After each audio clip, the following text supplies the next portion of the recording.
Hello, everybody. Welcome to Sunday evening Tales from the Triptych.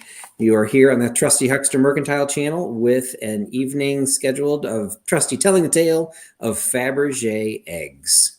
And I will just have a precursor that this topic was chosen months ago as we did our schedule. And with the situation that's going, we considered changing it, but this is a educational and reference programming, so we're not going to get hung up in the politics currently happening right now. We are literally talking about Faberge eggs, and we'll get into a little bit of the politics of Faberge and Russian politics from the Revolution of 1917. But, you know, until then, we get to talk about pretty things. So we are here tonight. The full triptych is currently in place. So we've got Katie here from Vintage and Vinyl. How you doing tonight, Katie? Welcome, everyone. I'm doing great. Thank you so much for hosting another fantastic triptych. I'm excited about the Faberge eggs. This is a fun one. I had a lot of fun researching this one, and I actually have the largest stack of notes that I've ever had for one of the triptychs, just because I'm going to be very specific in the discussion. I'm only covering the Imperial eggs, and we will talk a little bit about why that's different than anything else. But even with that, there was a lot of research tied to this one. So Katie is here, and then also joining us this evening is Nate from Soul Nate, coming to us from New Zealand. How you doing tonight, Nate? Great afternoon here. Thanks, Patrick. Hi, Patrick. Hi, Katie. Nice to talk to you again.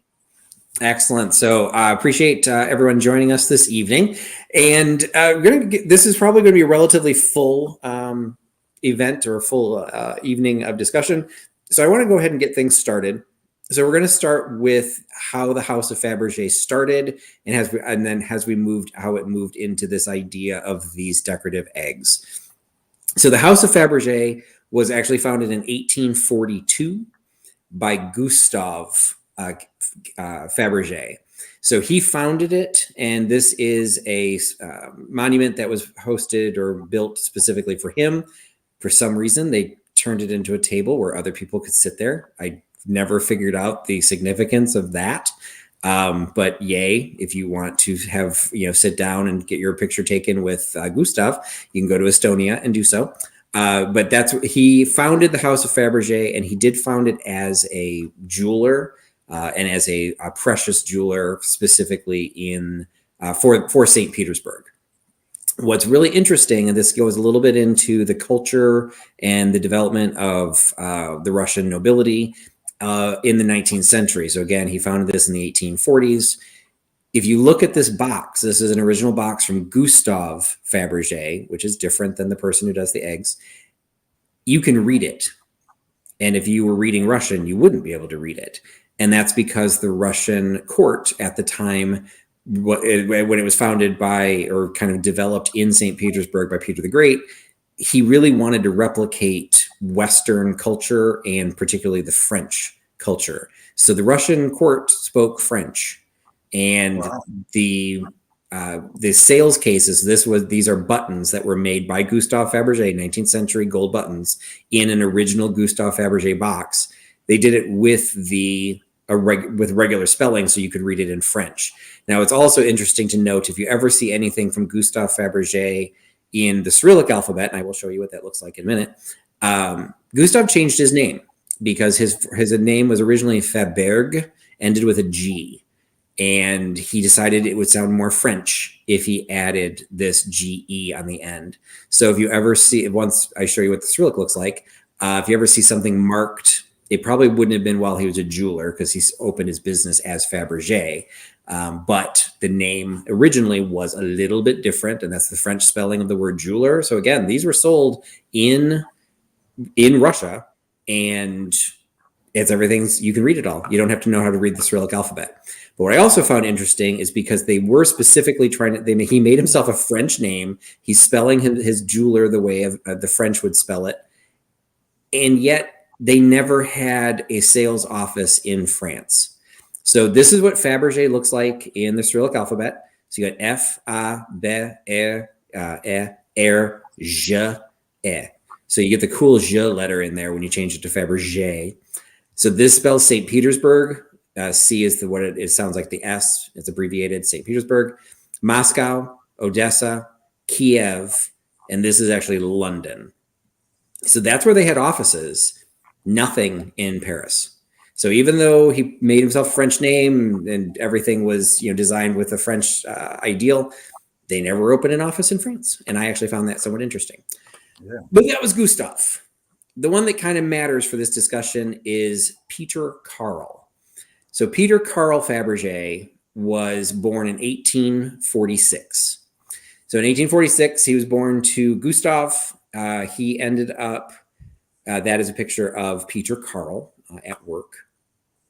In 1872, that is actually there. I actually found a mistake. It's actually 1882. So I meant to change the image there. Sorry. Either 1872 or 1882, depending on which research you find. But he would have been pretty young at 1872, is when he took over for his father. Most likely it was 1882.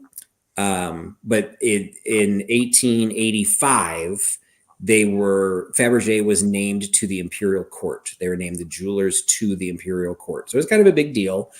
The Queen, royalty does that for London as well. You can get named to be, a silversmith to the Queen, or I don't know, fabric maker, lace maker, whatever. It's a big deal. And in 1885, the House of Faberge was tied to appointed to the Imperial Court. At the time, the Imperial Court was made up of the Tsar Alexander III. So he will come into play in this because Alexander III is the first person who commissioned one of the Faberge eggs.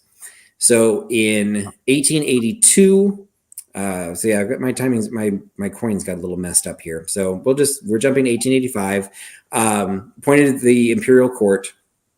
And Alexander III commissioned the first egg.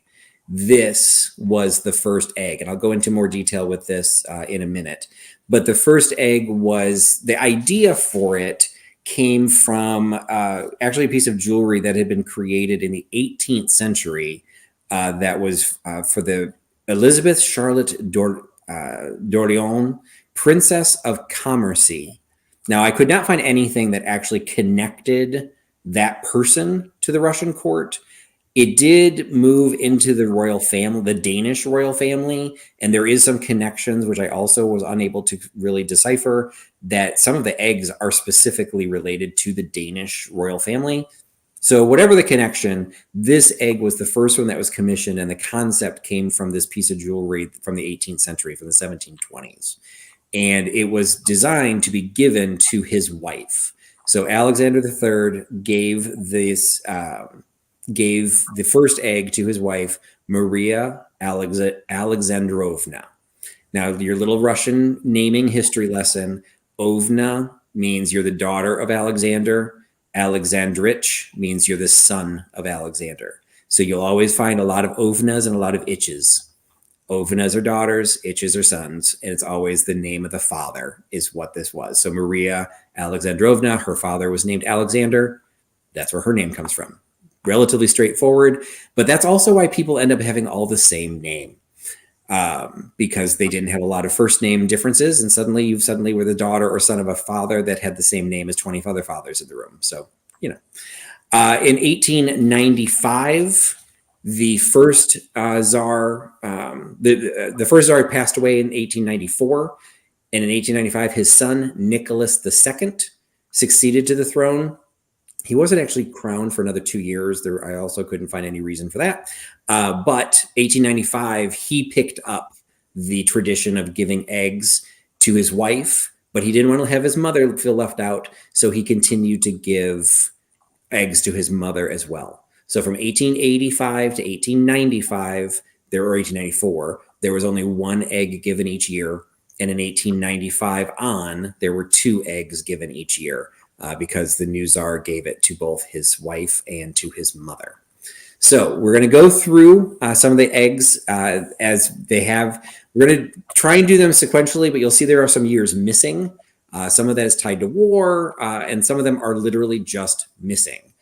So if you're paying close attention, you'll notice some of the dates will jump, but we'll be fine. We'll cover some of this as we go. So in 1885, the first hen was made. Again, it was inspired by the piece of piece of jewelry from Princess of Commercy. It is enameled on the outside and has a gold wash inside. The yolk is then solid gold. The yolk itself opens, and inside the yolk is the hen. So most Faberge eggs will have some level of a surprise. And if we remember the Trails from the Triptych that Nate did several weeks ago, he talked about the Stuart Devlin surprise eggs. Those were well past some of this concept. I can't say, because I don't really know, I can't say that necessarily Faberge invented the idea of a surprise egg, but that was a key to most, not all, but most of the eggs. So this little hen sat inside the yolk, but then the hen opened up as well. Now, if anyone remembers any of their basics of Russian history, in 1917, the world fell apart for them. And basically the Romanov family, the ruling Tsarist families, the ruling family was killed, and the rest of the royal family was exiled. The eggs stopped at that point, and basically you have a revolutionary government that now has exceptionally valuable items in their possession. They took care of them for a while, then they kind of didn't, and that's why some things started missing. So in this case, there was supposed to be a little crown on the inside of the hen, and inside the crown is supposed to be a sapphire pendant shaped like an egg that, according to the original records, the cost of the pendant was half of the cost of the entire egg. Wow. And they are missing, but somebody, and I threw this in, a couple of these I've thrown in for scale. It's kind of hard sometimes to figure out how big some of these eggs are. So I have no idea who this woman is, but she's holding the egg, and you can see the hen is nesting inside the yolk. But somebody went through, based on the information that was given from, a lot of it was from the Faberge files, they're artisans, sometimes they found drawings. They know that there was supposed to be a crown inside, and inside the crown, which opened, was a pendant. For some reason, there's two here. There's another surprise egg that has two, but this one pendant, if it were still in place, was an exceptionally valuable cabochon ruby that, according to the original record, cost half the cost of the actual egg. So it was relatively simple, but it was very, very popular. And it was an egg, and it was given on Easter Sunday for the Russian Orthodox Easter. And it's kind of started then a tradition. It was a one-time thing initially, but Maria, the wife, liked them so much, they became kind of a standing tradition, and they started getting more elaborate. So we're actually going to jump a little bit because the 1886 egg is one of the ones that's missing. So we will talk about that in a little bit. But the 1887 egg has probably one of the most fascinating stories on it, and is a great example, again, of what happens in wartime when art, objet vertu or objet d'art disappear into the masses. This egg was found at a flea market in the United States, and it was sold for $33 million. So this was found at a flea market.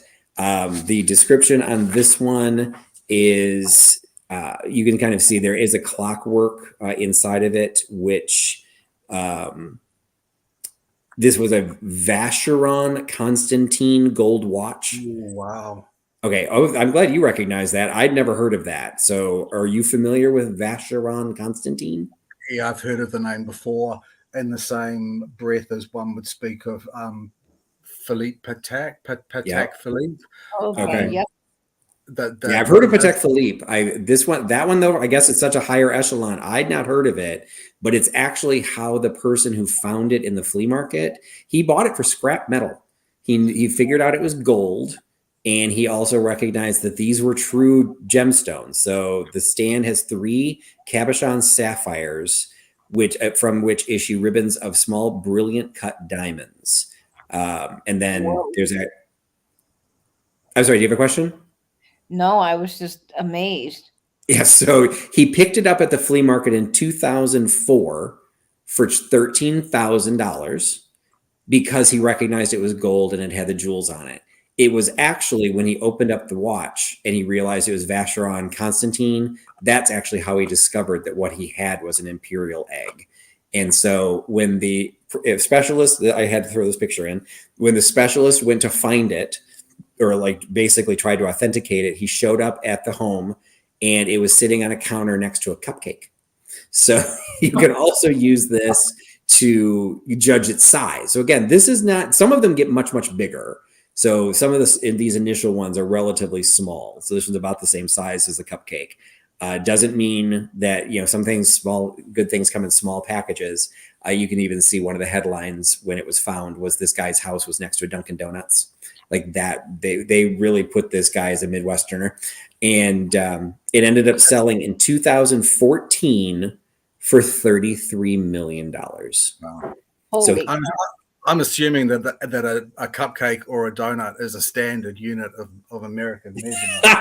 It's an American-sized cupcake, and a Midwestern American cupcake, so they're a little bigger than normal. Right, okay. We like our cupcakes here in the Midwest, but yes, it's. I thought that was a fun item for scale, and it is currently in a private collection. And I'll try and mention that as I go through the ones that are known. In some cases, they are viewable. Like the first one, the original hen egg, is at the Faberge Museum in St. Petersburg. So in some cases, there are some here available here in the United States to see. So if you're lucky enough to travel in one of these areas, you might be able to see them. This one happens to be in a private collection. And Patrick, this might be a silly question, but did they only make, say, one of the hen? So yes, everything was made custom, and it was specifically made at the behest of the commission of the Czar. Sometimes the Czar had the idea, but a lot of times it was Faberge who came up with what the idea would be. In some cases, it was like, oh, this year is going to commemorate something, and it was always made just to have the one, and they never made them in production and never made them again, which is also why a lot of the drawings from Faberge, because he was also chased out of Russia at the revolution, some of those records don't exist because they really were just a one-time thing. I see. So then we're going to skip 1889 because that's one of the ones that's missing. So we'll jump to, and I will cover the missing ones, at least what we have available. So 1890, and so this is what I mentioned earlier. There's some connection to Denmark. Never figured it out. But this is the 1890, the Danish Palace's egg. So we've got salmon pink enameled gold divided by gold bands. So it turns it into 12 different sections. Each of these horizontal lines are rose-cut diamonds marked by an emerald. And then on the top is a cabochon star sapphire. The egg opens, and this is, again, most eggs had some level of a surprise. Sometimes the surprises are missing, like we covered. The surprise in this case is actually a 10-panel screen. These are all watercolors painted on mother of pearl. And the items that are on here are a combination of images significant to the Romanovs, as well as some of the Danish palaces, which is where the egg gets its name. So from left to right, we've got the Imperial yacht, or actually, I guess it's not from left to right, from the outside in. So we've got the Imperial yacht of Polestar and Tsarevina. Then we've got Bernsdorf Castle in Copenhagen, the Imperial Villa in Friedensburg Park, Amalienburg Palace, which I've been to, but I couldn't tell you which one it is, Kronberg Castle, the Cottage Palace in Peterhof, and Gatchina Palace. All of the watercolors are actually signed and dated. They're dated 1889. They're mounted with rounded gold wreaths at the top and Greek meander feet at the bottom. There's just all kinds of terms that I've never even heard. One of them I had to research was that these are all being referred to, and I mentioned it earlier, as objet de vertu. And so it's not objet d'art. I guess when it becomes something based on jewelry, it becomes objet de vertu. So it's on the item of virtue, of high value. Patrick, Tim mentioned before that he believed that Alexander III's wife was Danish. Oh, that would make a lot of sense, because this one was one of the ones given to Maria. So that was a connection I had not made. So thank you, Tim. That makes a lot of sense. Like there had to have some sort of a connection. Now, I don't know why. I think Kronberg Castle is one of the Copenhagen Bernsdorf Castle, like maybe she used to live there. So most of the time, Faberge was trying to create the eggs that had some significance either to the family or whatever the event was that was being marked. The history I found in this one was just simply, it was the Danish Palace Egg.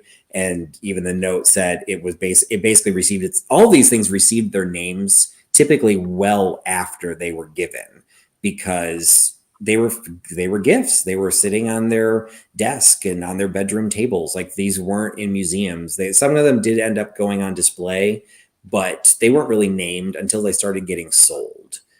There's actually a story. I won't cover this because I'm only going to cover the Imperial Eggs, which were the ones that were given by the Tsars to the Tsarinas. But there are other. Faberge made tons and tons of stuff. At one point, they had 500 employees. So they made all kinds of things. And there was an egg that was discovered not that long ago, maybe 10, 20 years ago. No one knew it existed. And it came to an auction house. I think it was Christie's. And no one knew it existed. They didn't know it in the Faberge records. They had never found a record of it, but they authenticated it, said it was real. So Christie's got to name it. So that was part of it. That was part of the fun, because they needed to name it. Yeah, because sometimes they're hard to date. Some of them have dates, but not all of them. So they just, it wasn't particularly creative. I think they called it like Red, but it's you still get the joy. Okay, so that was the 1890. And then we're going to jump to 1891 1891. So this one is, this is carved. The egg itself is carved from a single piece of heliotrope jasper. Yet again, a term I'd never heard before. And it is actually, the name of the ship is the Memory of Azov. The ship was not called Azov. The ship was called Memory of Azov. So this entire thing was based on the commemorative journey, which was taken by Alexander. Again, we are still in the era where Alexander III was giving these. His son, Zarovic, that is, he is the son of the Tsar, so he's a Vich. Zarovic Nicholas and his brother took a journey to the east, and they took this boat. Now, what was interesting about when this was presented in 1891, they had not returned yet. And in the middle of that tour, again, this is why it's significant. These eggs take about a year to make. In the process of making this egg and in the process of that trip, there was an assassination attempt made on the Zarovich. Now, he survived, but had he not survived, this probably wouldn't have been given, because I don't think anyone would want to actually honor it. So they sailed aboard the warship Memory of Azov, and that replica is made of gold and platinum. And there's some marks about platinum. Is at the time these were being done, evidently platinum was a new material, and Faberge was one of the first artisans to introduce platinum into jewelry. And so he used it, I won't say significantly, it only pops up a handful of times. But one of the things they liked about it was it didn't have to be assayed. So they'd never had to be hallmarked, and he felt that the hallmarks detracted from the attractiveness of the pieces. So he actually liked using platinum. So this is considered a surprise, because as you can see, this egg is partially opened. It has a hinge on the back, and this would have nestled inside. But the egg itself rests on a plate of aquamarine to indicate the color of the seawater. And all of this rigging, all of the ropes, the lifeboats are done in platinum, and all of the anchors and all the chains and all the ropes are made of solid gold. Wow. That is currently heliotrope jasper is actually quite common. It's most commonly known as what's it called? Bloodstone. It's dark green with red flecks through it. Oh, okay. Now, I just Patrick, recognize jasper as the Wedgwood thing. I'm sorry, what was that, Katie? how do those sit inside? I'm sure they're not just running loose inside there. Is there a mechanism? Very few of the pictures that I found ever show it sitting inside, but the way they were usually described is there was some sort of a cushion that was then wrapped in either velvet or satin, and that they would sit in there. This one, because of all the rigging, I have a feeling, although it is a little big, I have a feeling it might sit at the top, or somehow there's some way for that to lock in so the rigging didn't scrape as you did it there. I'll show a couple. There's one of a palace and another one of a statue that sits at the very top. So when the cover came down, it kind of domed over it. But this is a little wide for that. So this one, I'd never found any pictures to show how that one fit in. But that's an excellent question. And it was designed so that when the egg was given in its presentation box, Maria, the Tsarina, would have only seen this dark green and gilt egg. She would have to open it up to know. So just like the questions that came out about the Stuart Devlin surprise eggs, you did not know what the surprise was until it was opened. And in some cases, the Tsar didn't know either. And in some cases, Faberge just said, nope, I'm going to pick it. And that they just showed up. Fabulous. So the next one is the 1892, the Diamond Trellis Egg. So this one, again, this is getting into a lot of the jeweler's terms and a lot of materials that probably were more common maybe back then and more common in working with jewelry. But the egg itself is carved from light color bowenite, which again is a term I had never heard, but you can see it's translucent. What's that, Nate? I'm not familiar with that stone. So it's like, it looks like it's possibly like in the quartz family in the sense because it is translucent. You can see these bands of diamonds. You can see showing through the outside of the egg. So it does have a pretty cool finish to it. This one again is a case where the interior doesn't look like it has anything. So I'm not 100% sure how the elephant would have actually sat inside of it. The description says that the egg is lined in white satin. That's how it was sold. So maybe the white satin has been lost or something because there's no way this is satin. I don't think satin is translucent to this level. No. So I think that there would have been some sort of a cushion to prop that in place. Now you can see he is mechanical. His legs moved so he could actually walk around. The actual base to this, and this is again just, I'll keep remembering finding it at a flea market, there are pieces that are missing, and one of the things that's missing is the base. So this egg was once upon a time had this cherub, 3 cherubs on the same type of base, or actually this was a jadeite base. This base is now missing. It was last seen in this photo was 1960. So somewhere along the line, this could end up at a Goodwill. Who knows? So be on the lookout for 3 weird-looking cherubs on a base of jadeite. But because that one actually survived with the egg, and then at some point, they got separated. And that actually was what happens with a lot of the individual pieces. Sometimes the surprises were sold separate because, again, if you go back to revolutionary Russia, in some cases, they were trying to make money, and they took all of the contents of the palaces, shoved them into boxes or whatever, and put them into an armory for storage. They knew they were valuable, but they didn't necessarily pay that close of attention of what paired with what. So this one was paired with the surprise, or with the base. The surprise, the elephant, actually ended up getting sold separately and has now been recombined with the item. But this was sold by itself in the 1920s and ended up in London. They are now currently at the Houston Museum of Natural Science. So if you're in Texas, here, Patrick, that his trunk is missing. Is that something that I'm just? It's actually not. It's probably just the angle. If you look, the base is here, and then it's very vertically going up. And there's actually a diamond in the set of his trunk. So, and then there's a little square with diamonds and rubies. Actually, that one looks like could be red enamel. Like he's like a little hat or something that's kind of behind his trunk. Okay, I see. So again, just done with diamonds. Everything is enameled. Everything has diamonds. Everything was. You're the czar. Cost was no barrier. I wonder if there's some sort of Indian connection to that, because at that particular time in India, that would have been under the English rule, and the elephant in the castle are rife through Indian iconography at the time. That is possible. This one, I'm looking really, really quickly across some of the notes that I had on this one. I do not see that this was necessarily made in honor of anything. that this was just designed to be pretty. But there might have been news, or there might have been images that were coming back of this. Again, remember 1892. You're talking about illustrations in newspapers and things like that.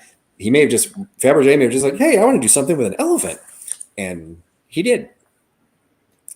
So then 1893, the Caucasus egg. The Caucasus are mountains in the southwest region of what was the Soviet Union, or the Russian Empire back in this day. It is where modern day Georgia is based. I've actually been to Tbilisi, Georgia, in the Caucasus. There was 4 panels, and it's hard to see on this one, but you can see this big one is on a door. And then this is also a door.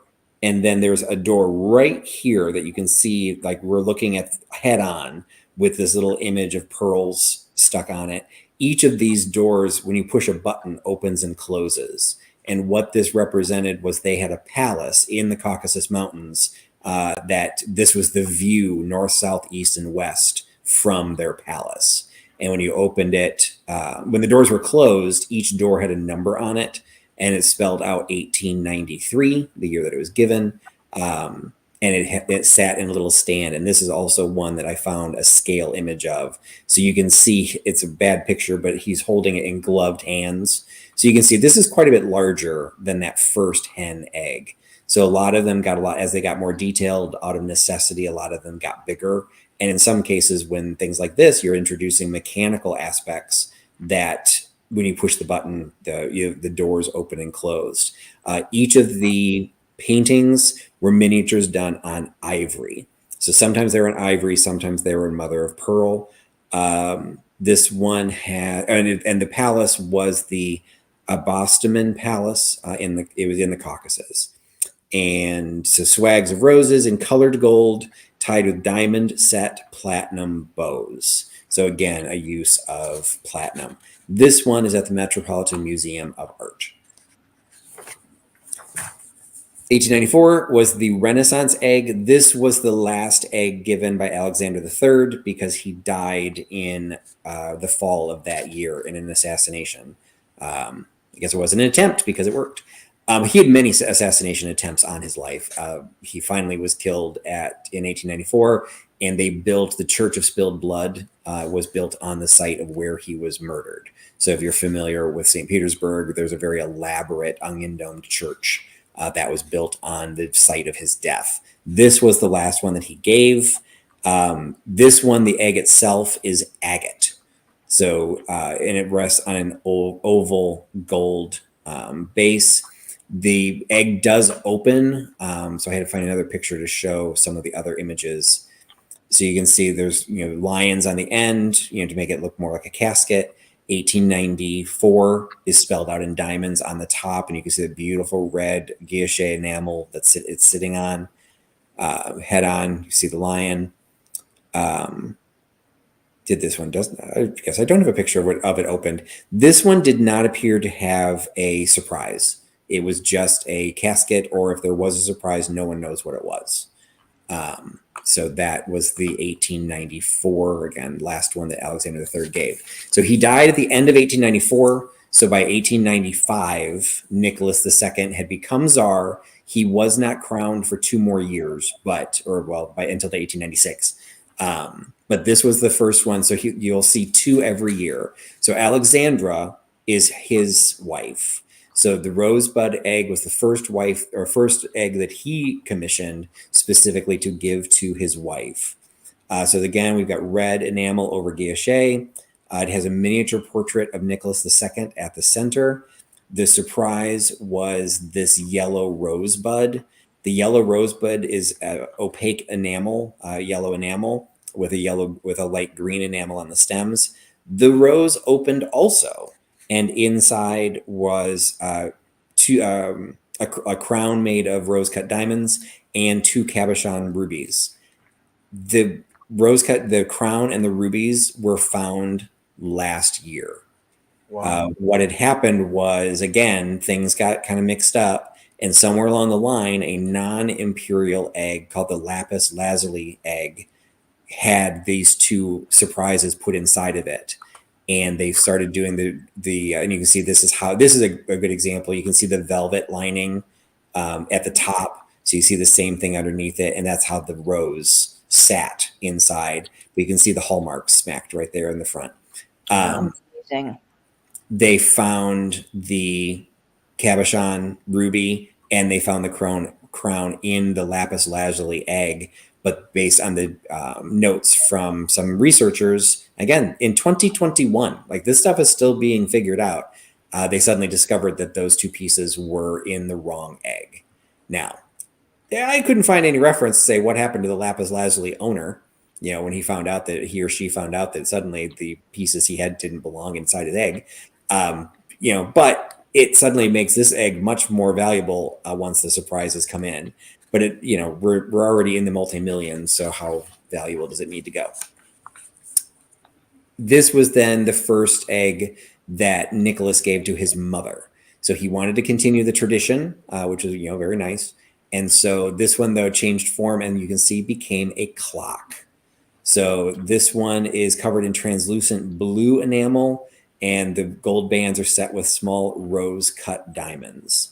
You can see there's a serpent that's coiling around the bottom that comes up, and its tongue indicates the time because this enameled panel spins.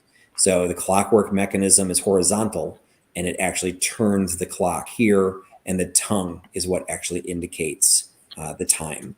This one is actually in the Principality of Monaco. So I don't know if it's on display or was part of the private collection, but that is Monaco is where this one is currently held. Not all of them are to me as attractive as some of the others, but what's fascinating about this one is this is not glass. This is white rock crystal. So this is cut crystal formed to make the globe, divided in the middle with a band of green enamel and rose-cut diamonds coming down the top. And it turned. So you turned this little, it's an emerald at the top to turn these individual portraits. There are initials built into it, which was Alexandra Fedorovna, which was again his wife's initials. And I'm trying to figure out. I can't find my notes of what the actual images are presenting. 6 small frames in the form of screens, each presenting a view in miniature on either side, but I don't have what it was actually doing. So they look like buildings. This one is actually in Virginia. It is at the Virginia Museum of Fine Arts in Richmond, Virginia. And this is another image that I found, and you'll see multiple eggs that we're going to be talking about. Here it is right here. Again, for scale, a person. And then this is one of the larger eggs. It is sitting up on a pedestal as well, but it was built up. So this is a fairly decent sized egg compared to some of the smaller ones that you can see in the front. This to me is one of the most beautiful ones. This was from 1896. And this one has, again, each panel has guilloche under dark blue enamel. There are, again, initials put into it, both for Maria and Alexander. The egg does open. Although I don't think I have a picture of how that one opened. Its interior is lined in velvet. But the surprise is missing. What would have been inside was a screen with miniature portraits of Alexander III. So again, sometimes they had to figure out what some of these were. And this one, they couldn't find anything from the Faberge records. This one, they actually found a letter that Maria Fedorovna wrote to her husband. Her son. And he said, I can't find words to express to you, my dear Nikki, how touched and moved I was on receiving your ideal egg with the charming portraits of your dear, adored Papa. That's the only reason we know that there were portraits of him in this egg. So Yeah, the research that has to be done, and that's why in some cases the research is being done all the way into 2021. Over 100 years later, they're still finding papers, they're still finding documents that are coming public, because in some cases, not all the royal family was killed. So in some cases, some of these were smuggled out of the country, and they passed through family members and then got sold. This one eventually got sold and is currently in Washington, D.C. This is at the Hillwood Estates Museum, which has one of the largest, if not the largest, collection of Faberge. Don't think it has as very many Imperial eggs, but just general Faberge items is at the Hillwood Estate, which was the home of Marjorie Merriweather Post. This was also an example of an egg, like the insides are gone. No one knew where this was, and they ended up finding it in 1949. It was some woman in Italy had it, and nobody knows how she got it. So it was just maybe she found it at a flea market too. Who knows? So that's on museum, so it's on public display. This one is probably one of the more famous looking ones. This was replicated in the James Bond film Octopussy. So some people know about this one, and that the carriage fits inside the egg.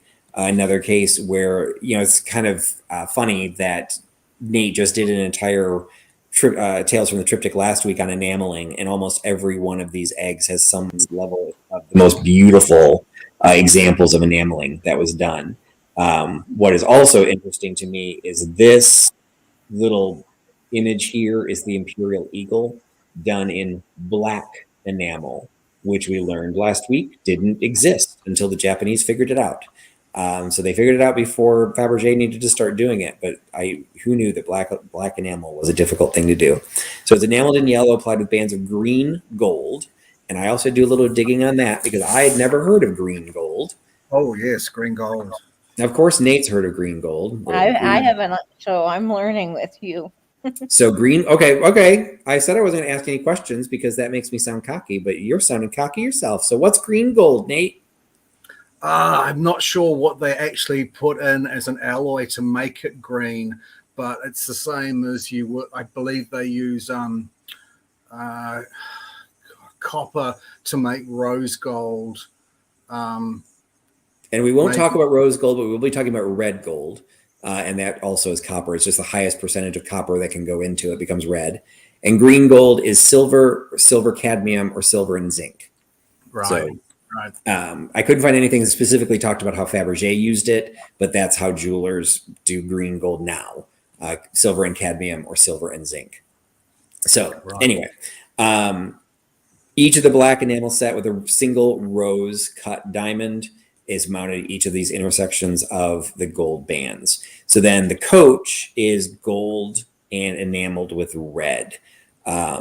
The door here is open, but there's another shape of the eagle is set onto that as well. That's outlined in rose cut diamonds. And then there's also, you really can't see it in this photograph, but there's a yellow egg-shaped diamond suspended inside the coach. So there was kind of a surprise inside the surprise. When it's typically displayed, it's displayed on a pedestal carved from jadeite, which is not represented in this photograph. But again, for scale, you can see this egg is pretty decently sized for the size of somebody's hand. And then again, it doesn't really show how the coach would sit in there, but it's sized to be able to fit into there. And there's the one that was done in Octopussy, which here looks green. So I don't know what they thought they were doing, but here they also did the coach at the top. So you did the lid. So they kind of took some artistic license, but that is the cross-hatch design. Most people wouldn't know what the original one looked like, so it looks cool in a James Bond flick. Okay, 1898. This is just a weird one. All right, so this is called the Pelican Egg, and I had to read the notes on this and from three separate different sites because I could not understand what this is trying to represent. So I'm still not 100% clear, but somewhere written along the edges, somewhere in here, you can see the year 1797. This was the 100th anniversary of the introduction of the Romanovs being charitable, is basically what I can figure out. So what this was the pelican is enameled in gray, blue, and pink. Its wings are set in diamonds, and it is feeding its young in a nest of solid gold. So this is supposed to represent an act of maternal love and care. It's got 1797 on one side, 1897 on the other to represent the 100 years. And then somewhere is the text, visit in Russian, of course, visit this vineyard and you shall live. Yeah, I have no idea what that's supposed to be. So I don't know if we have a translation issue. I have no idea, but that's the translation I found. It sits on a gold stand with eagles' heads. Inside is a screen, and actually no, this is the one. The egg itself unfolds into a screen, so it's you can't really see from this side, but there's a seam in here, and once you open it up, it continues to unfold, which is why each segment's a little bit smaller than the other. The egg itself unfolds into this screen, which has 8 miniature views of 8 charitable institutions which the Romanovs were patrons of: the Zeninsky Institute, the Nikolaevsky Institute, Patriotic Institute, Smolny Institute, Ekaterinensky Institute, Pavlovsky Institute, Zarovic Nikolai Orphanage, and the Elizavetinsky, I practiced these and I still screwed it up, Institute. So what I'm not 100% sure is, like, are these the only places they were charitable to? So again, this was something Faberge did himself. And so it was, I guess, it's a nice, noble thing to show that they're, being charitable.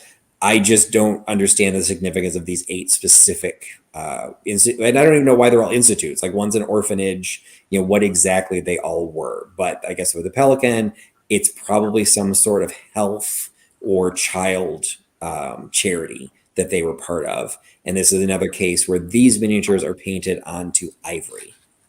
This is also in the United States. This is at the Virginia Museum of Fine Arts in Richmond.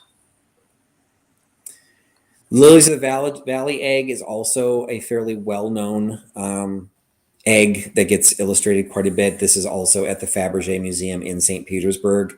It has rose-cut diamonds, and each foot has a single pearl at the foot. Flowers are made of pearls and rose-cut diamonds, surmounted by an imperial crown, with rose-cut diamonds and 2 cabochon rubies. There is a button on here somewhere, and all the buttons are very well hidden so that they don't, again, detract from the aesthetic value.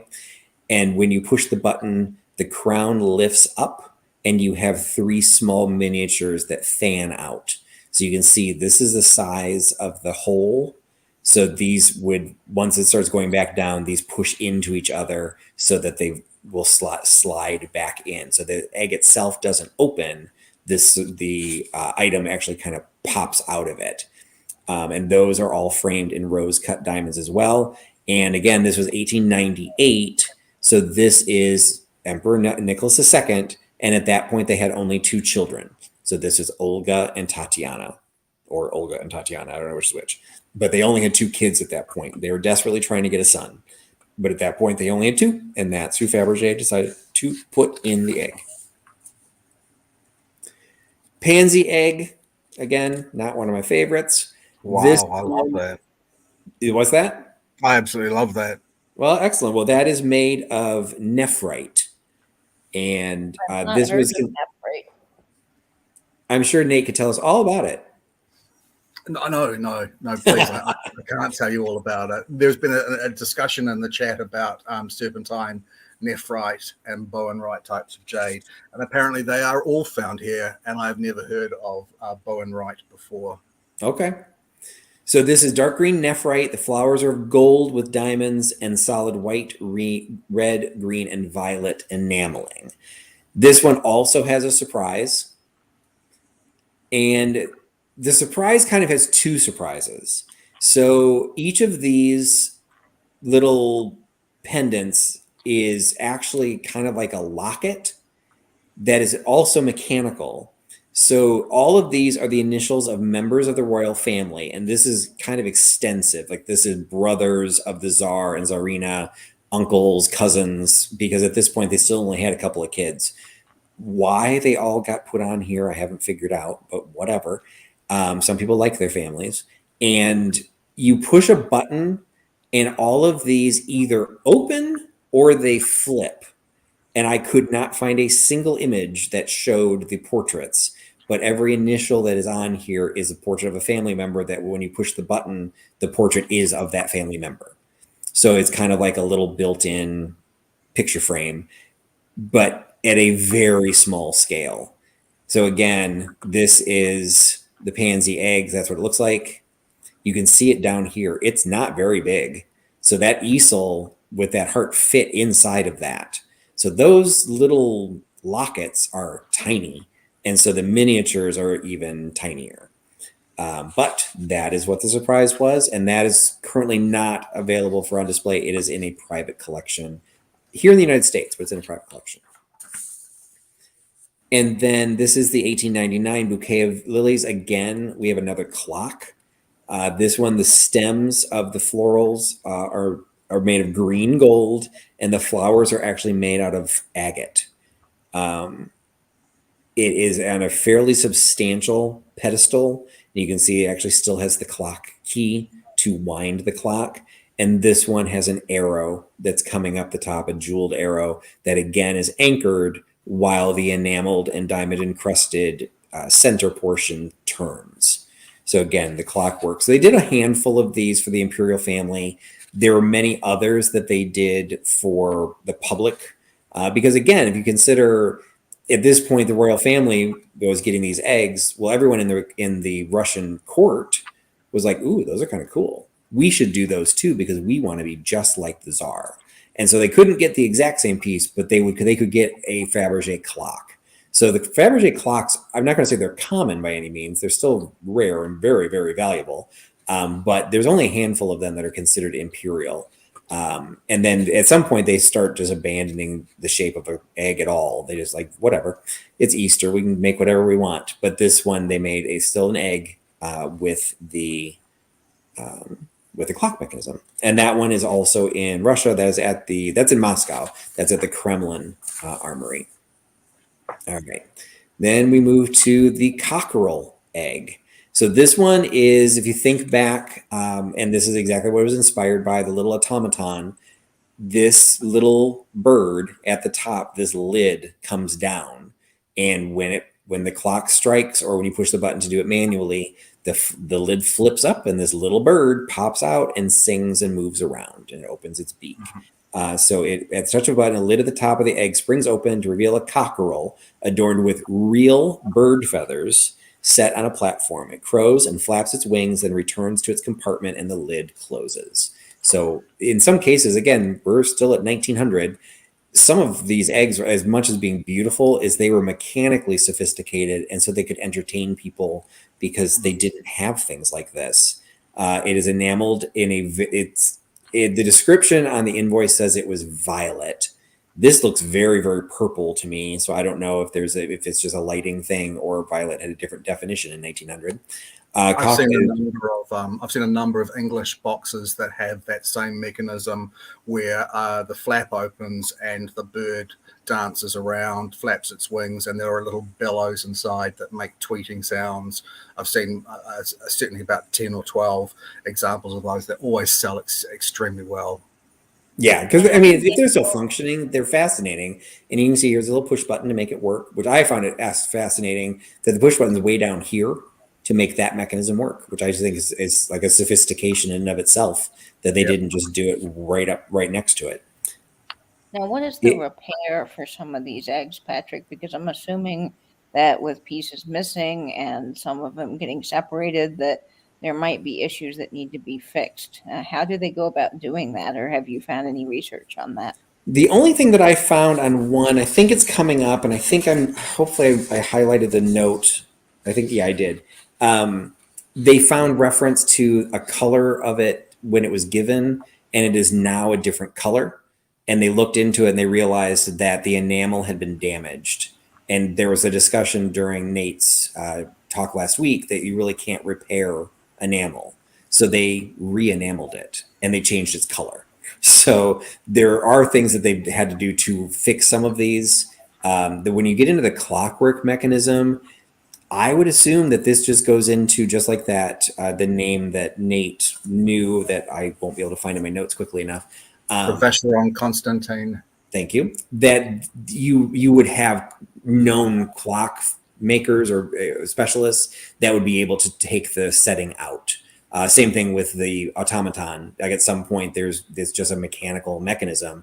So most of these eggs either opened on their own or would have a way to open to be able to repair them. I didn't find a lot of discussion about like, are they all functioning or what happened to them. At some point, if you've got something that's worth $30 million, probably worth $20,000-$30,000 to pay somebody to fix something. Yeah. So I'm assuming they will get fixed, but not a lot of notes on. And because I was more interested in the condition of some of them because they weren't necessarily treated very well after the revolution. So particularly something with real bird feathers. Yes, exactly. I'm going to assume these bird feathers have been repaired or replaced.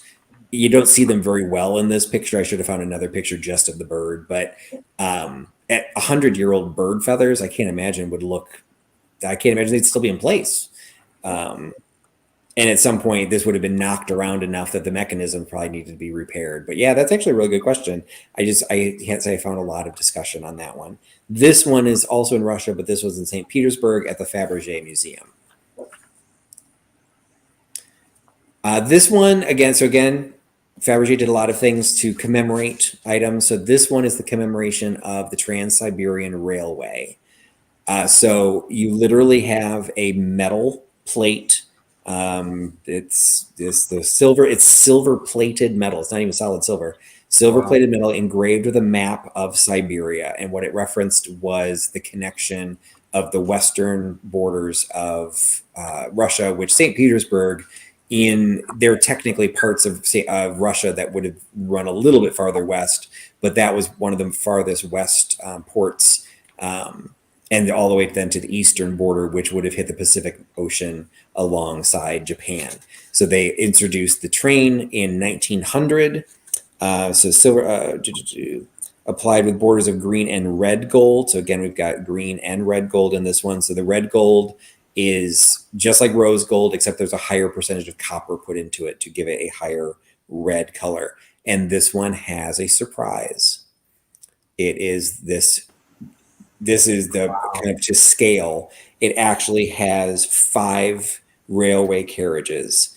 The entire thing is only 2 centimeters in length.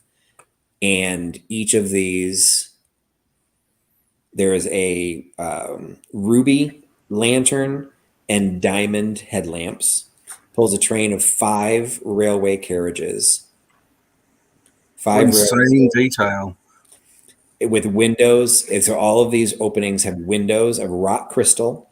The coaches bear the inscriptions direct service to Siberia, ladies only, smoking and non-smoking, along with a number of seats, 18 to 24.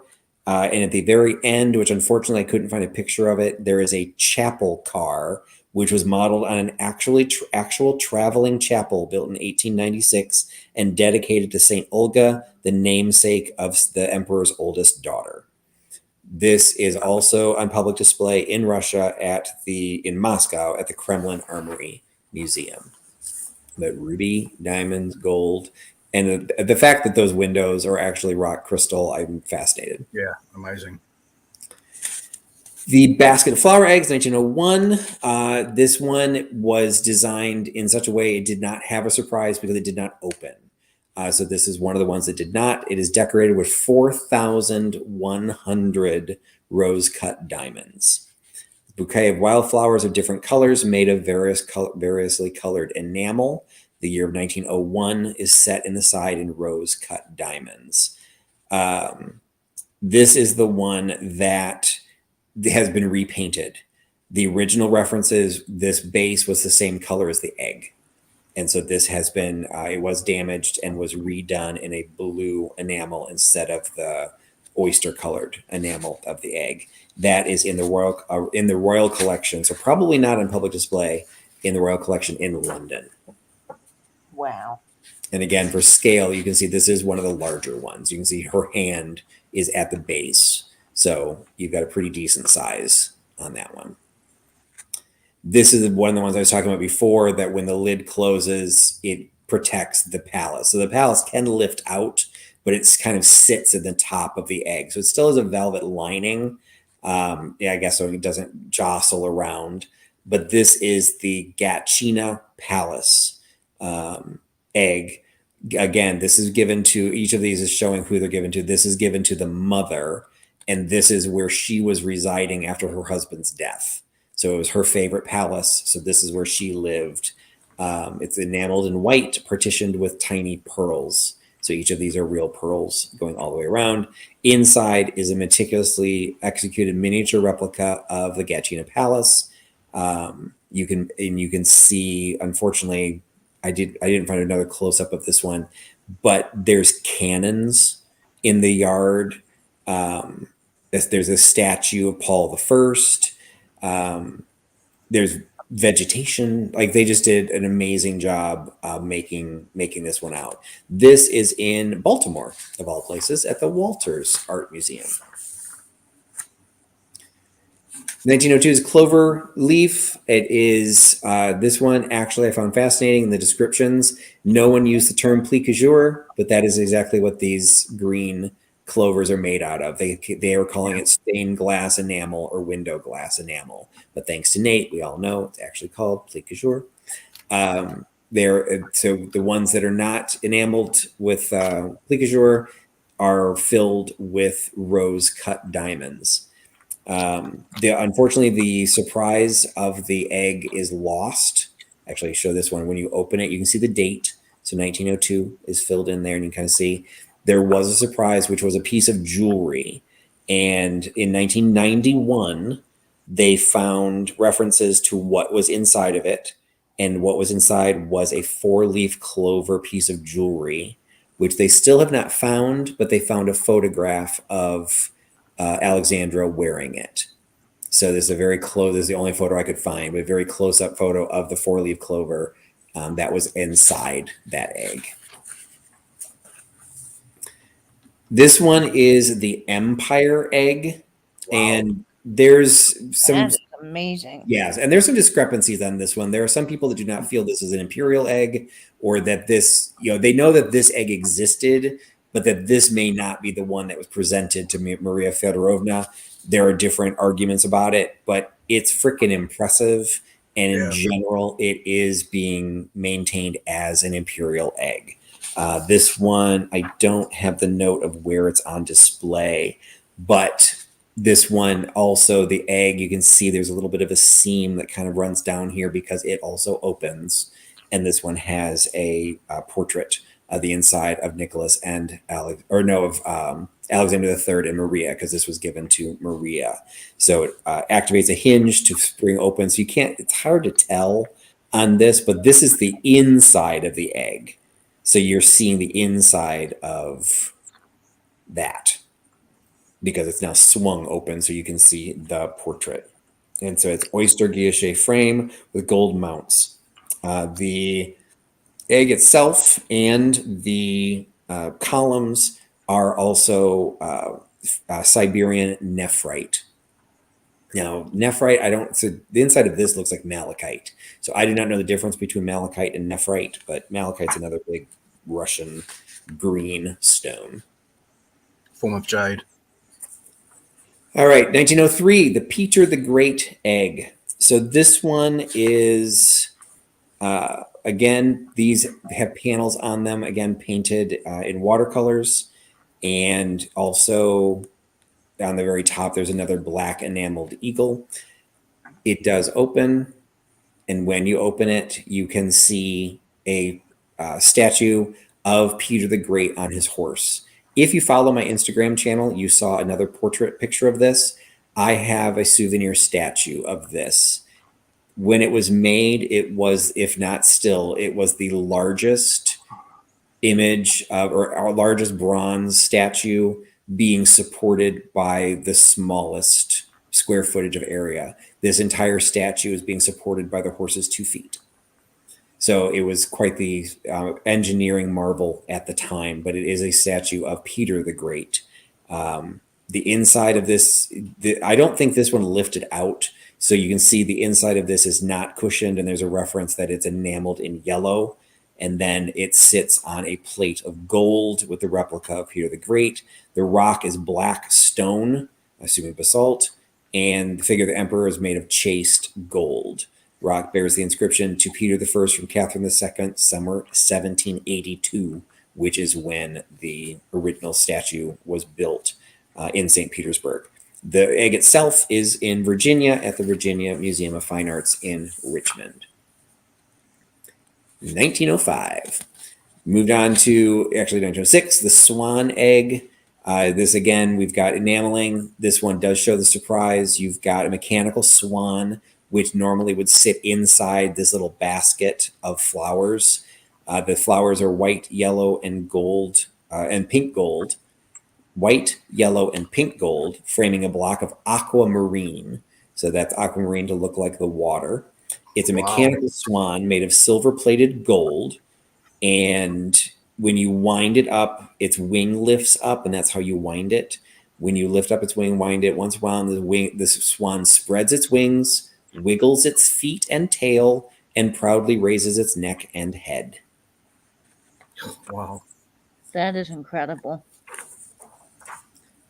1906, the Moscow Kremlin Egg. This is another one of, this was a celebratory of the creation of the Kremlin, which was built, I just lost the note.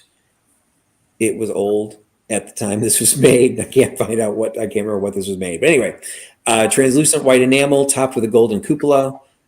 Peering through one of the windows, you could look inside and you could observe a lit interior of the cathedral, including the altar screen, the Tsar's pew, and the massive front pillars covered in frescoes.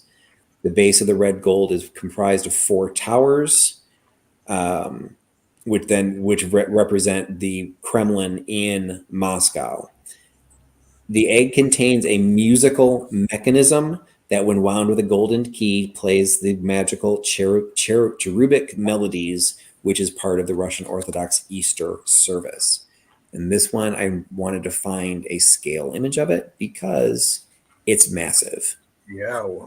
So you can see this little lavender one sitting next to it, and then you got this one. So because you, again, consider inside, they rebuilt the interior of the church.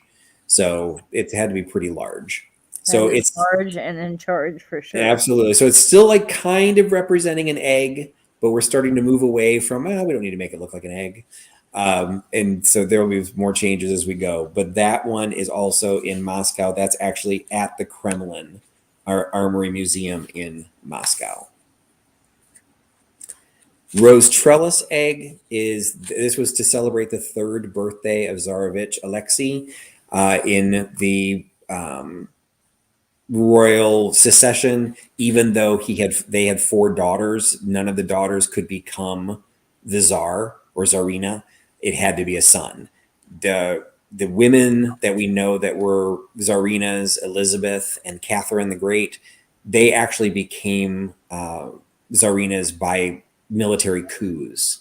They were not hereditary rulers. So per hereditary ruling lines, they needed a boy, and their 5th child was a boy. He also suffered from hemophilia. So he was very sick his entire life, and they were always worried that he would not be able to ascend to the throne. So this was to celebrate the 3rd birthday of Alexei. So the egg itself is enameled in light green, and roses are pink enamel and leaves of green enamel. So this just has a lot of enameling on it within the bands of the rose gold. Most of these did have some level of a stand. This one, the stand has been lost, but it was described as simply a stand of gilded silver wire. The surprise itself is lost, but they know what it was because of the invoice. And so what is lost is the actual portrait of the Zarovich, of the boy whose birthday they were celebrating. His picture is missing. This is on display at the Baltimore Museum. But again, through images, through the research, they found a picture of what was what was in the egg. This is the missing piece. It's still missing. This is a period picture, but she actually wore this as a pendant after she received the egg. 1907, cradle with garlands. So here we've got a lot more enameling, light blue and opalescent oyster, mounted on a pedestal of white onyx. Garland is very colored gold and enamel embellished with rose-cut diamonds. The surprise is lost, so it did open, but the surprise would have been an easel with a white enamel with a ruby, pearl, and rose-cut diamonds supporting a miniature portrait of the imperial children. So they know that, again, from the invoice. This was the one to Alexandra. So this was her son. This one was going to Maria. So this was to celebrate the grandchildren. So it should have held a portrait of the imperial children. They've not found the surprise, but they know that this is the portrait that was taken right before the egg was commissioned. So they anticipate that this is what the surprise would have looked like. It would have been probably on ivory or mother of pearl of this. This is, as we've all learned, boys got dressed as girls. That's the boy. That is the Zarovic. This is currently in a private collection. Alexandra Palace. So it was a tinted gold, silver, and enamel. Miniature portraits of the five. Now they have 5 children, just like we saw the last picture. So they pictures on each one. Each miniature is painted on ivory and covered by, you can barely see it, a white quartz cover, like basically a piece of glass, but it's actually quartz. On the inside of the egg, the portraits are backed with plates of gold inscribed with each child's name and date of birth. Let's see. And there's the palace that sat inside. So I never found one that showed, because I don't see how this egg opens. I don't see a seam. So I don't know where this comes from, but it's the Alexander Palace egg, so it fits in there somehow. But this is the portrait. This is the palace. So the whole thing lifts out. It does have a little stand that seems to match this stand, but it's entirely possible that was commissioned after the fact. I wonder, Patrick, if one of those little panels opens somehow, like a door. Because the problem is that it might, but it doesn't go all the way to the top. You can see that there's a space after these pieces. Mm-hmm. So it's like, unless this whole thing, it'd be like a secret door in Scooby-Doo that, opened up. I don't know, but it's clearly this came from inside of it. The egg itself is 1,805 rose-cut diamonds, 54 ruby cabochons, which were supposed to be representing frozen drops of water, which I don't actually get that. The portrait is from a 1907 photograph, and and this was also in Moscow. This is at the Kremlin Museum. So again, we got the rock crystal again. So this egg closes up and it shows a peacock. So the egg itself was transparent, both halves carved from rock crystal. Inside there is a golden tree, which I didn't even notice the first time. It's a golden tree, and the peacock is actually sitting in the tree. I do not know if peacocks often sit in trees, but this one is. Once its mechanism is wound, it could paddle about in the typical manner, continually spreading its tail feathers and gathering them up again. The whole peacock from head to tail measured less than 5 inches. This was one of the ones. I visited a peacock farm in London, Patrick, actually in the Cotswolds. And they do sit in trees from time. They do sit in trees, really? Okay. My grandparents had a bird farm, and they didn't have trees, I guess. So I never saw peacocks anywhere other than the ground. So this is at the Foundation Sandoz in Lausanne, Switzerland. And this is again the same year. This is the next year. So this is another rock crystal cut egg, which showing the standard. The standard is actually a yacht. So you can see this is actually their yacht. What I found interesting was, again, this is 1909. The October Revolution of 1917 pretty much put an end to anything about Tsar rule.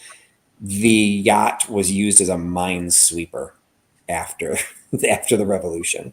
So I guess if you're going to have a really dangerous job, you could live in luxury while you're waiting to die. This stand is lapis lazuli, and it's very difficult to see here, but if you look really carefully, it's two entwined dolphins, and their tails are wrapped together, yes, supporting the I can eggs. see it.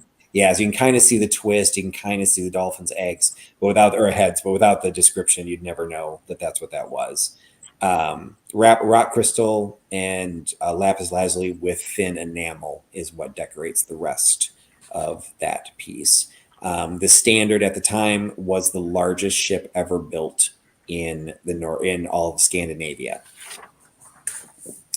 Moving to 1910. Got the they're really big into their rock crystal.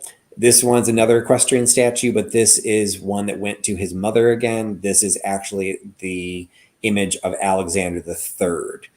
What's noteworthy about this is this statue was removed after the revolution and was put into storage and lost.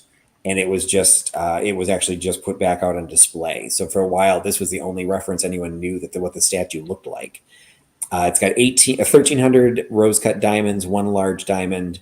Inside on a pedestal of lapis lazuli, the horse is made of matte gold. And this was the first monument built to Alexander III was this horse. So that's what this was commemorating the following year. And this is also, all of this is made of platinum. And that one is also in Moscow at the Kremlin Museum. See, now we're just kind of giving up on being an egg. I mean, I guess technically there's an egg sitting in there, but there's getting less and less obvious and as more egg of a forms. statue now. So this one is another clock, and you can see there's a little pointer down here, and you can see the numbers on here. So it works just the same way, but they're just going into everything now. So we've got green, grape-colored serpentine and pink enamel. With an enamel, technically it's an egg. 4 columns of serpentine, which I did not know was a stone. I'd look that one up. So serpentine evidently is a stone. The little boy, which is the Zarovic, is sitting atop, and he's supposed to be holding a twig. That is what's indicating the hour. The twig has been lost. Inside the pavilion is a pair of kissing turtle doves in white silver. That is part of the Royal Collection in London. This one is a bay tree. This is another case where this is also very large. So I've got a scale image of this one. This one is another automaton. It opens up, and you can see in here, this little part of the tree pops up, and you've got another little bird that sticks into it. So the form of the tree is in gold with 325 leaves in nephrite and 110 flowers of matte white enamel, 25 brilliant diamonds, 20 rubies, 53 pearls, and 219 rose-cut diamonds. And inside was a mechanical singing bird. It sits on a base of white onyx. And again, if you consider the scale, this is the first egg. This was the casket egg. You can see how much bigger the bay leaf egg is from all of these others. The coronation egg, which was the one that's about the size of the guy's hand. We're getting pretty big when you got into this one. That one's in St. Petersburg. This is the 15th anniversary. This is where the math gets weird. It's the 15th anniversary of them being Tsar and Tsarina, but his father died in 1894. So this bases its math on 1896. And it's because he wasn't actually crowned until 1896. And I could not find, I'm sure there's a reason for that, but I could not find it, at least in the discussion of this.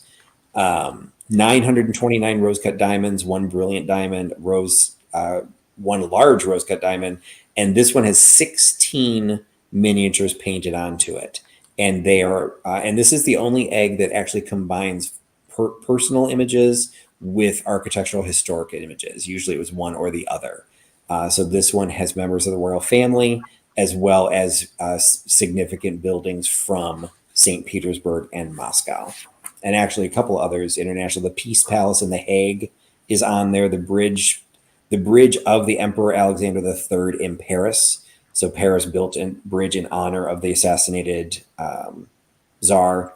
So there's just significant to members of the royal family. It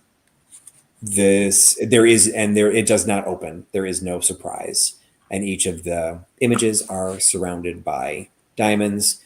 Again, to scale, this is Malcolm Forbes. He had one of the largest imperial egg collections outside the United States. He sold it, and the ones he sold, most of them went back to Russia. But that's, again, for scale. You can see how big that one is. The Zarovic Egg. This one is Lapis Lazuli, decorated in chased matte gold, brilliant diamond, rose-cut diamond, two-headed eagle in platinum, and 1,800 rose-cut diamonds are on this one. And this was the surprise. The surprise is... No, it's still here. So you can see this one, when you popped it open, it lifted up, but you could actually take it out and it was freestanding. So the whole thing's set inside. Napoleonic Egg. I'm going to start going a little bit faster on some of these because I knew this was going to be a little bit longer. This one actually, no, wait, I just lost the sheet. 1912, the Napoleonic Egg, gold, green, red, opalescent enamel, two brilliant cut diamonds. Each of these doors opened. No, when you opened the egg, they were really big into these little collapsing panels. And so what this one was, again, this was to the mother. So these were the regiments that she presided over. Now, I'm not clear if she presided over them when she was the Tsarina or if she was still presiding them over as the Dowager Empress. That I'm not 100% clear on, because I'm not clear on that level of knowledge of Russian military. But the 11th East Siberian Infantry, Lancers Regiment, Scoff Dragoons, Naval Guards, Imperial Guards, and Chevalier Guards. This one is in New York at the Metropolitan Museum of Art. Okay, this one is celebrating the 300 years of Romanov rule. So if you've seen the animated film Anastasia, they do the same thing, 300 years. This one is the surprise. I never found an image that showed it's a globe, and I've never found one that showed the globe outside of the egg. So what I'm unclear on is if it's anchored in it, because what it did was it showed the borders of the Russian Empire in both 1613 and in 1913 to show how much the empire had grown. So it's possible, because you can see there's this little pin right here. It's possible it just spins, so it doesn't actually lift out. That's my guess. So you can see those pins, so it does look like it rotates in some way. Yeah, so I think it was designed to rotate, and so because of that, it may not ever have lifted out, because I looked everywhere trying to find a picture of what it would look like if it had a stand or anything. So it might just have been when you pop the lid, you would see pop the lid like it's a Honda. But when you open up the top of the egg, you would see that, and it was representing. There are portraits on here. These are watercolors in ivory, and again, covered by rock crystal coverings. What's also interesting to this one is, if you see here, these are all of the czars and tsarinas that ruled in those 300 years. There are two missing.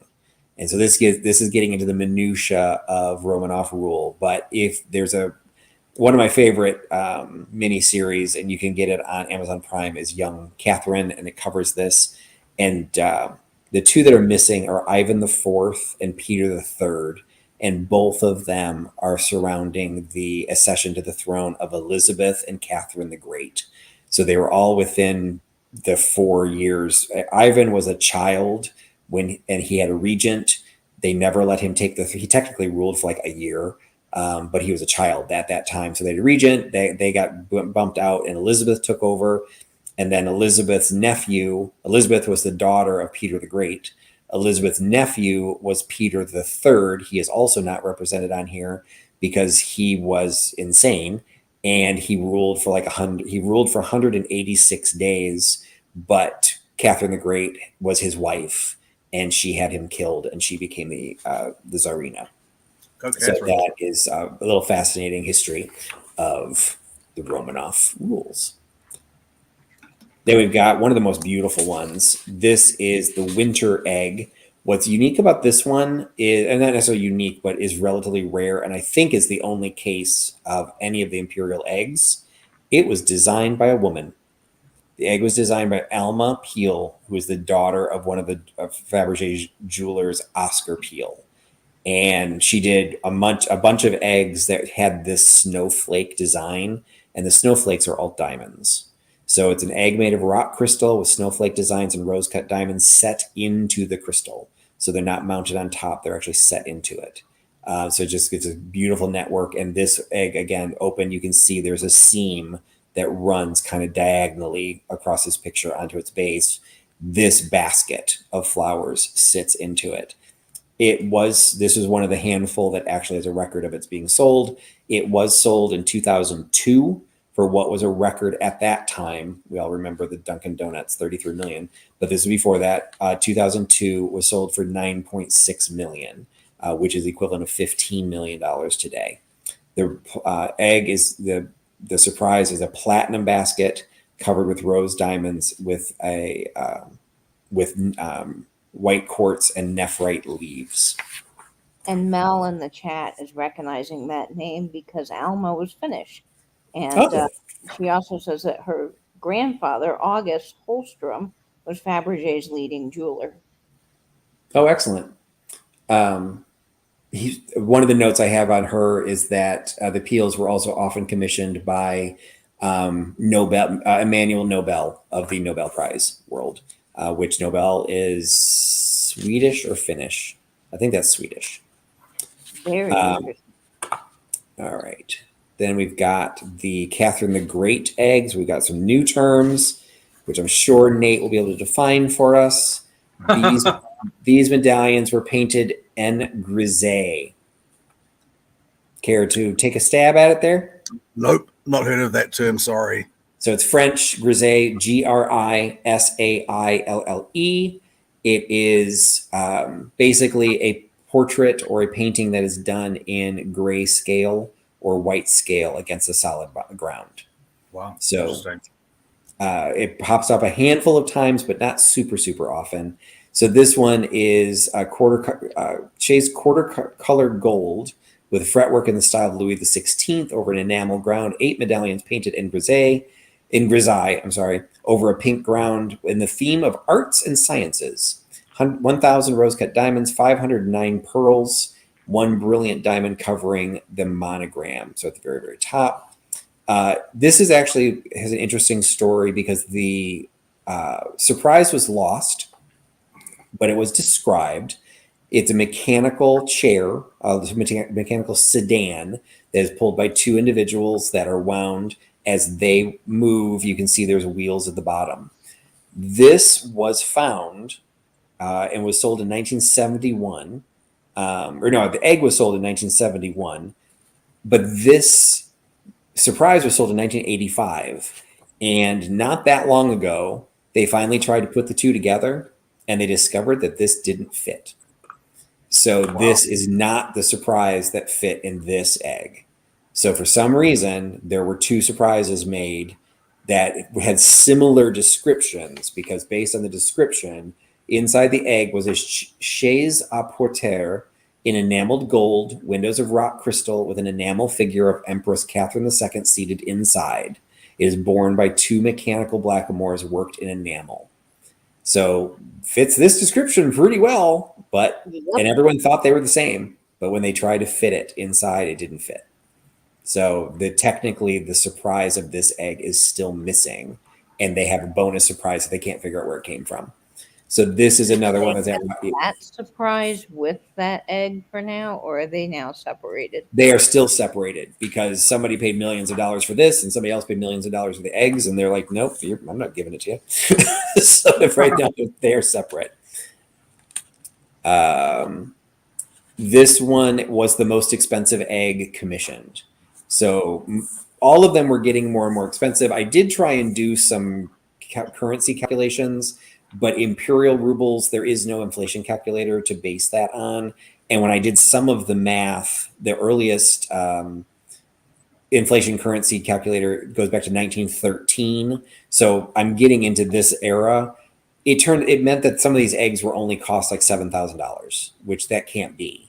So the ruble obviously has imperial rubles cost a little different than what they were after the revolution.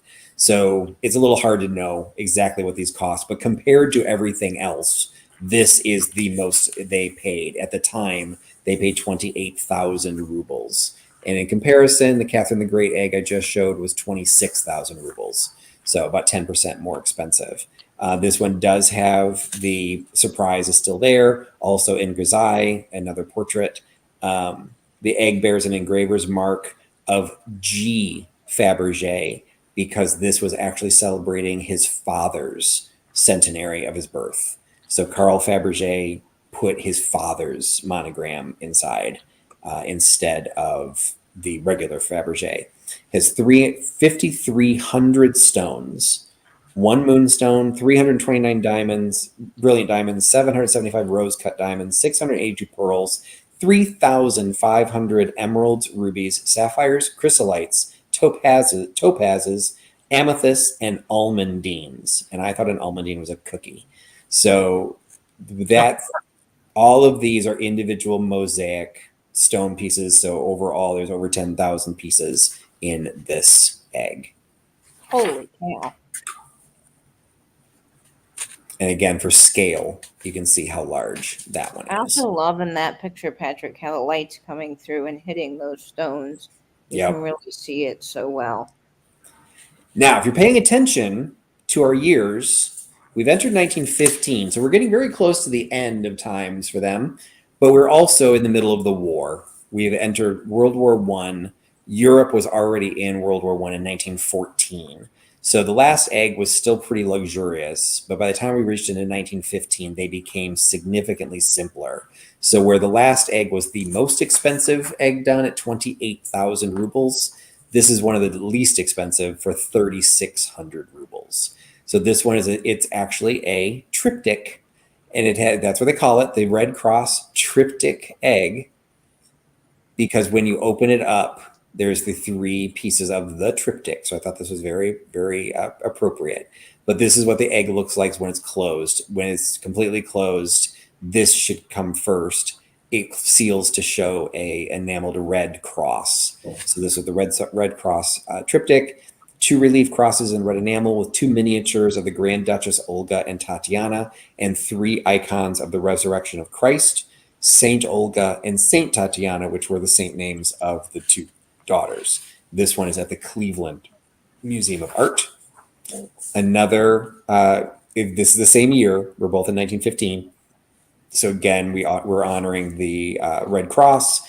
This one has a panel of portraits, including the August Sisters of Mercy, and that includes members of the royal family. It was purchased in 1930 by Armand Hammer for $250. And that does translate through a regular currency calculator to $4,200.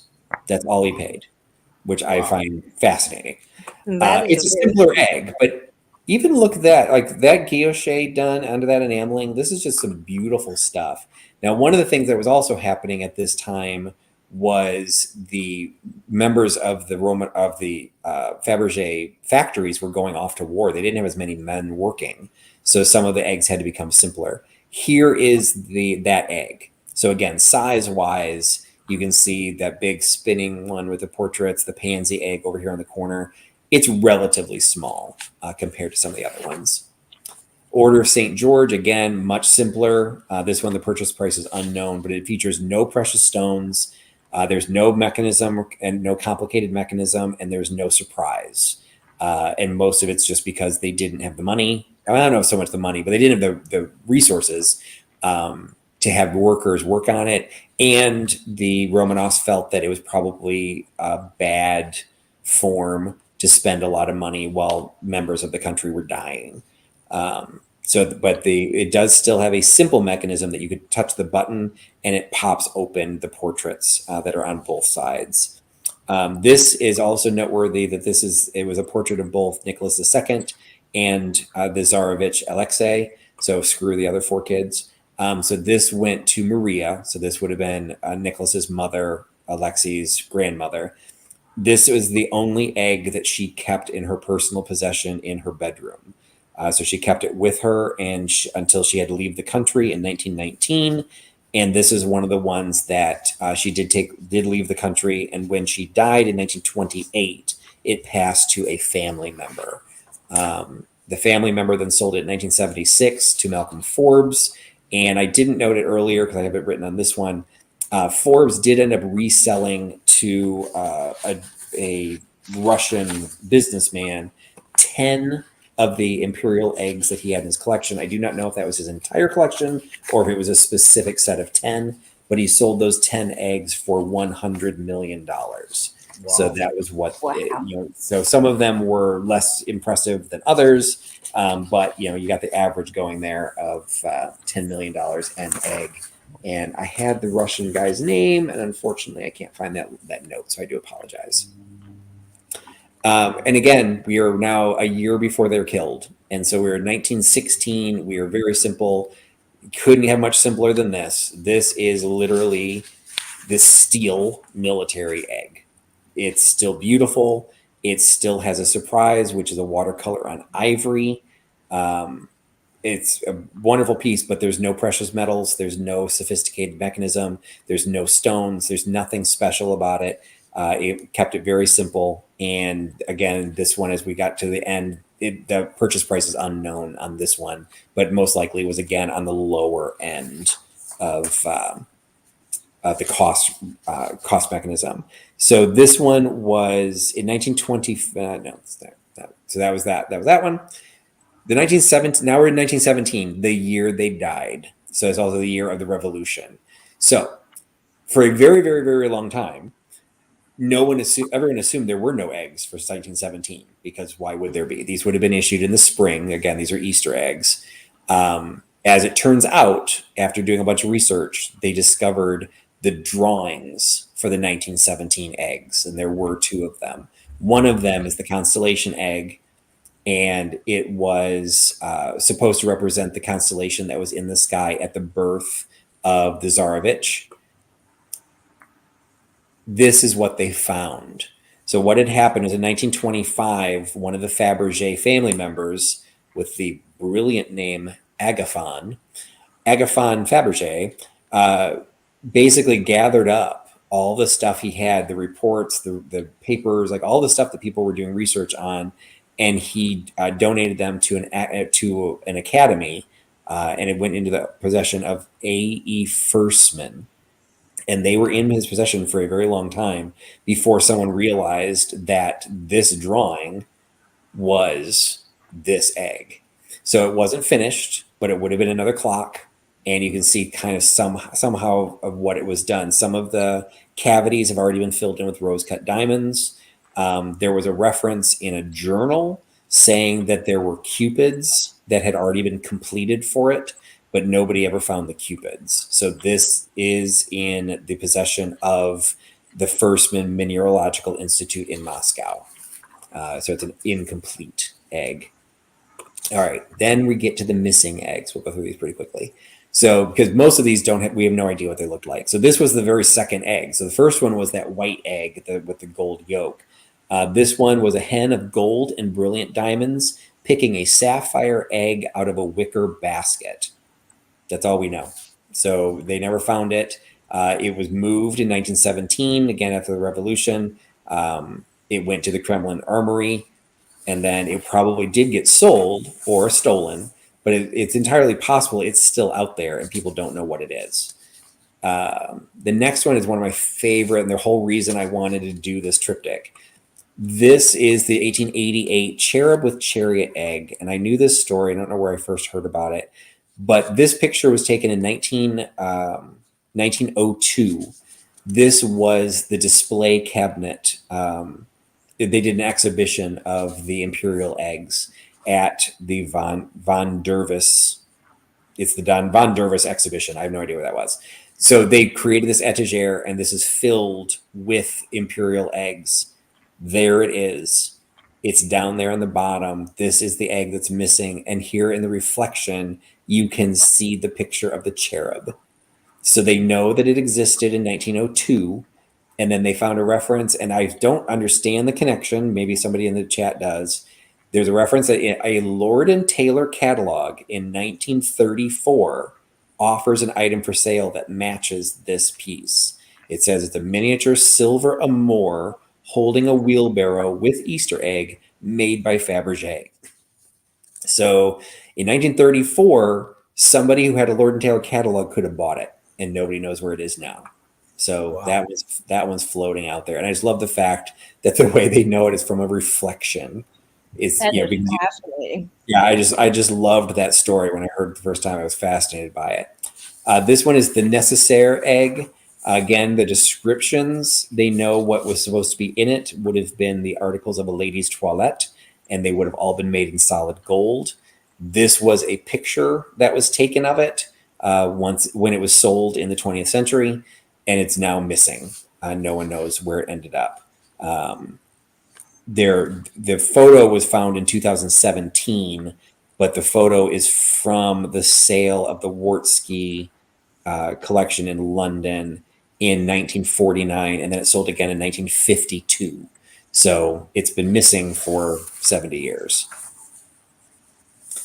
This one is interesting because this was the surprise that was inside the egg that's missing.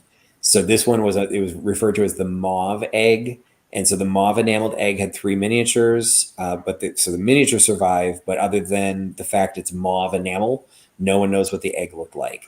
There's assumptions that it would have been decorated somewhat similarly to the way these bases are decorated, or this base. It's the same piece. We can see the pictures close up to form the heart. This is also one of the pieces that Malcolm Forbes had bought and then resold and went back to the Faberge Museum. But the egg itself is missing. We have another reference to the Danish family. So we have the Royal Danish Egg. It was egg with blue and white enamel in a gold mount on columns with lions and an elephant above. So you got that tiny little elephant, just like the one we found earlier. In the middle of a screen with a portrait of the Danish king and queen applied with precious stones. So this was what where this came from. There's no reference to this beyond 1917. But so this one is also missing, probably still out there. Cause I mean, I'm sorry, that would have to be just looking at it, it's worth a fortune unless somebody, took it for parts. 1909, Alexander III commemorative. This was egg in matte white enamel with gold bands, decorated with 2 brilliant diamonds, 3,700 rose-cut diamonds. Inside was a gold bust of the Emperor Alexander III on a pedestal of lapis lazuli applied with rose-cut diamonds. That's all from the invoice. The image is from the Faberge records. I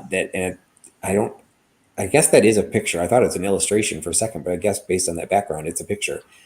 So that was in the possession of Tatiana Faberge, but no one knows where the egg itself is. And then this is the other 1917 Imperial Egg. So this one, they found the drawing of it, but they don't believe anything was ever made out of this one. Initially, they didn't even think that they were even designed. But this one, it's unlikely anyone would ever find it because it probably, if it got made, it really was simple because there's no decorations on it. What's worth noting? Drawings worth anything as well? I would imagine they are, but I had a very difficult time finding any references to values. Obviously, these are the most expensive one, $33 million. I mean, these are all multi-million-dollar pieces. The drawings, I'm assuming, would bring some pretty good cash because it is signed. So if you could find some of those, but most of those appear to have been put into that collection that went into that mineralogical grouping. So I don't know if there's a lot that are floating out there, but you never know. Like they could totally have been carried away by somebody who worked in the workshop, and they might show up in some family papers from 100 years later. What's worth noting is Faberge still exists.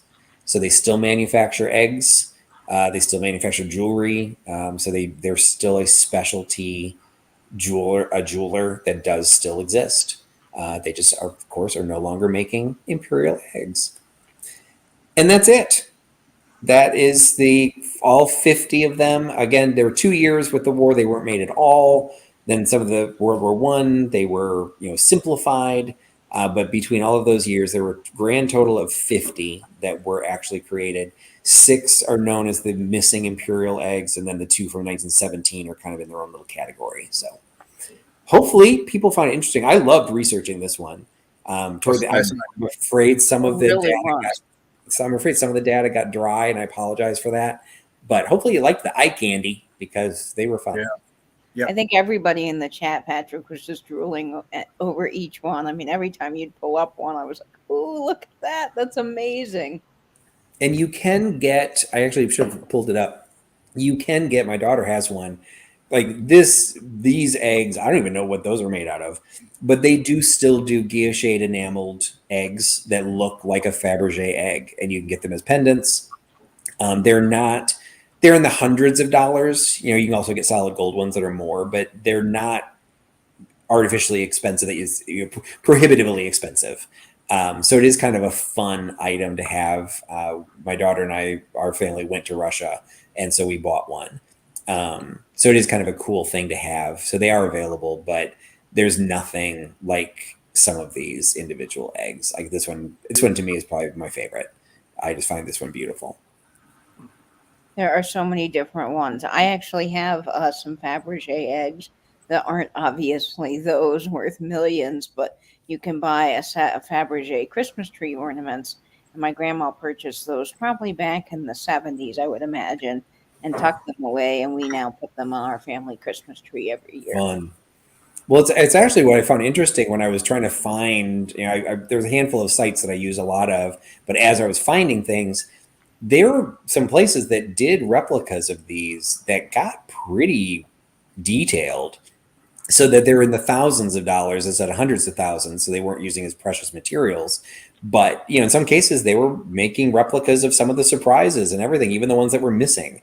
So I was fascinated that there was like this whole other industry that wasn't being done by Faberge, just being done by museums or, for whatever this, for the ones that were celebrating certain events. That they're out there. So it is possible to, I guess they would be considered replicas or fakes, but again, anyone that knows is going to realize, yeah, this is not an Imperial egg. It's like the likelihood you're going to although that guy found the one at a flea market. So you never know if you can find one of those 6 missing ones. But it's you always want to dream, but you never know if somebody has one of these in their collection that was given to them by like their grandparent and they don't know what it is. They just admire it. And then that turns out to be one of the missing eggs. Well, I'm actually fascinated by your question about the drawings because I was thinking that there probably would be a lot, but they employed 500 people when they were at their peak. And how many thousands of people would they have employed over the dozens of years that they worked? I'm sure there are some drawings that would have been either on purpose or accidentally carried home, or documents or something that might help some of this research that's being done. Like I still feel sorry for the dude that had the lapis lazuli ones. Like, oh yeah, that's not yours.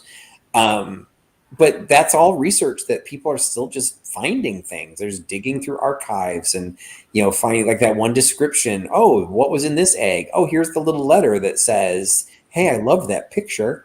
Oh, there must have been a picture in it. So how long does it take to read all of these private letters and, some of the artisans that did some of this work, the guy that made or woman that made the pelican, probably griped about it to his spouse. It's like, I hate this bird. So, all kind of fun stuff because they find, I don't know. I wonder if there's like a little market for that. There very well may be, but this was so interesting, Patrick. I learned a lot and there was some beautiful eye candy. Excellent. Well, I hope everyone else appreciated it. We're going to try and wrap things up so we can keep it under at least the 2-hour mark. So really quick, what do you have coming up for the next triptych? Should rotate back to you, Katie. So what will we be expecting next week on the next Tales from the Triptych?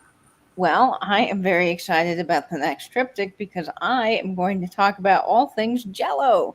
So if you've been following my channel, you know that I've eaten some pretty weird 1950s Jello recipes. Patrick even was kind enough to join in, and brave enough, I should say, to try one of the concoctions with me on screen.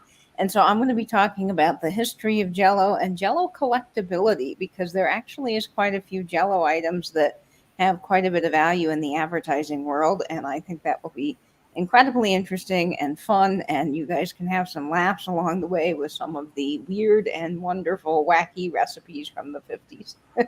Fantastic. So we will go from Faberge eggs to Jello next week.